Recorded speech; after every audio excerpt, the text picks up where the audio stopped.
in today, just no energy. I thought the same thing. I was just talking to Keith in the post-game radio, and, we can point to the fact that we missed shots or turned the ball over maybe too much. I thought it was right from the jump, Mississippi State was playing like the team that was fighting for their NCAA tournament wins. I have no explanation for that. I'd like to be able to sit up here as the leader of this program and give you some poignant answer or explanation. I have none. It's inexcusable. I don't know how that happens, quite frankly.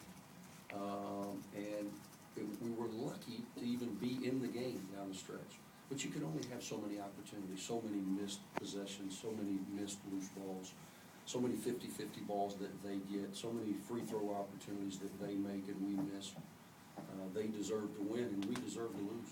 Did you see this coming at all last 2 days, earlier today? No, when you get to this stage in the season, I know what I'm dealing with. Obviously we all have to make adjustments based on, okay, Anthony's hurt, this guy's hurt, AJ goes down, Nick's out for a game or two. So you make those adjustments. But I know, I've had Murphy Holloway for 4 years. I've had Reginald Muffin for 4 years. I know what we're dealing with. Our preparation really doesn't vary. We had a disappointing loss in South Carolina a couple weeks ago. Came back and responded with 2 good home wins. Not only wins, but I thought we played well, played with some energy, got some life.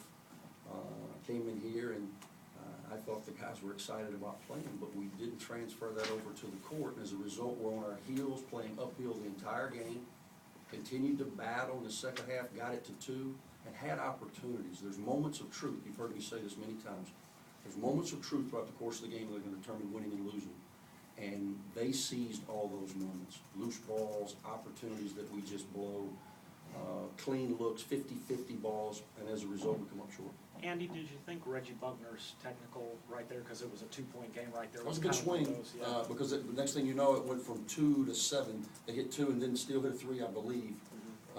And then I thought, as the breaks of the game go, we hit a 3. I think Marshall hit one of his few, and they called. You guys probably saw it if you had access to monitors. I had no idea what was going on. They called a dead ball technical on Rockwell Johnson, which it was best case scenario for us because the basket counts. We get 2 foul shots and the ball, but we missed 2 foul shots. Those are the moments of truth I'm talking about. All of a sudden now you can really dig into that. It could have been a 7-point possession, but it wasn't. It was a lost opportunity. What's the message to the team after, a tough loss? Well, the message is huge blown opportunity.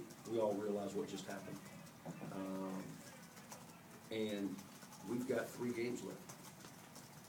We can't call the commissioner and say, hey, commissioner, this season, and we're a little disappointed for what happened in Starkville. We're not going to play Tuesday night. We've got to line up and play Alabama on senior night. And we got to go to Baton Rouge next weekend. And depending on how we play, we'll determine what happens next. Do you feel like you'll have to win in Nashville? Oh, definitely.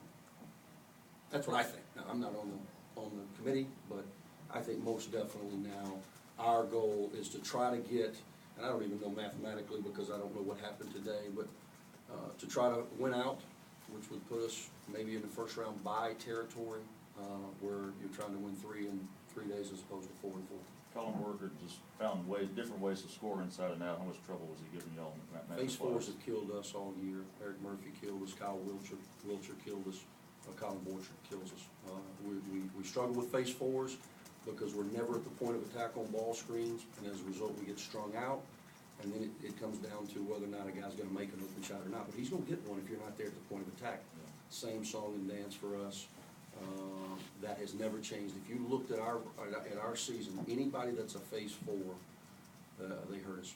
And that's because, again, we're not disciplined enough, we're not tough enough to do what we need to do and be at the point of attack on that ball screen so we don't get strung out. Andy, they were able to throw the ball down and catch it really low in the post. Was that about energy? Well, that was about not being up the line.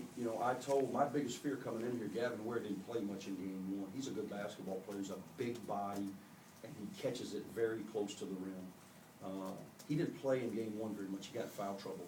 And as a result, his presence wasn't felt like I knew he was capable of. So we talked for 2 days about not allowing yourself to get ducked in because he's a big body. If he puts that big body on you as close as he is to the rim, he's going to be effective, and that's exactly what happened.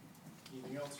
Andy, as As disappointed as fans are after what's happened, and you guys started out 6-0, you've now lost these two huge road games to sub-200 RPI teams. Do you anticipate being at Ole Miss next year? I mean, do you think you ultimately pay for this? Or, and if you get another year at Ole Miss, is there something you have to do differently to prevent something like this happening again? Neil, you know, you and I've had a lot of conversations, and you know I respect you. I don't know why you would ask that question. That question should be asked of the person who's in charge of my job, not me.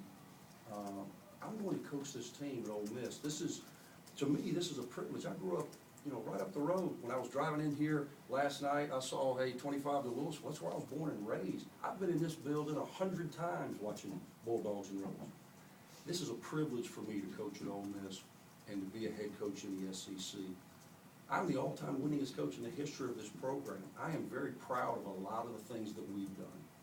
Am I satisfied? Not close. But I work at the leisure of my employer. And if he tells me today, Andy, you're no longer the head coach at Ole Miss, I'm going to thank him. I understand the frustration of the fans. I feel that same frustration. You're talking about a guy who's got blood, sweat, and tears in this for 7 years. And I've been dancing on this fence for a long time. All I do, I control what I can control. All of those questions, all of that speculation should be answered by the person who has the ability to make those decisions, not by me. Thanks, Coach.